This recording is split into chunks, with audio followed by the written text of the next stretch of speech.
Customer service representatives that turn out hindi pang customer service representative kundi pang tubo. Sabi, sila yung nag-facilitate ng mga nagtatrabaho dito sa Porto Cableto para mag-work ng matagal, wala namang paukulang mga... Pusonin mo na ha. Puro illegal ang ginagawa nila dito sa loob ng Porto Cableto. Tatlong Vietnamese at isang Pinay ang tumatayong complainant at nagpatotoo sa umalang scam sa grupo.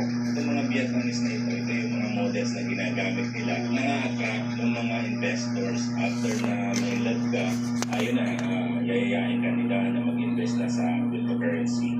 Ay di tatlong daming empleyado pinagawa ng pinakawalan, pero iniligtas sa reklamo dahil iniimbestigahan para naman sa umalang sports betting para sa mga India.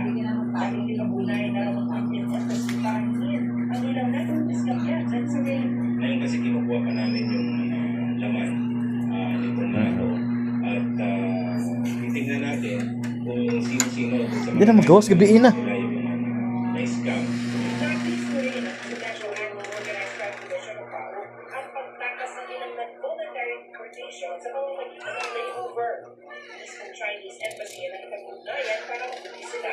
Sa pag-uusap ng PAO sa immigration, buksan ang hayaan ng paglagap ng implementation order kapag ticket ng foreign national na voluntary deportation, bibigyan ng departure order, ay pero layover, ginagamit mo nilang pagkakataon.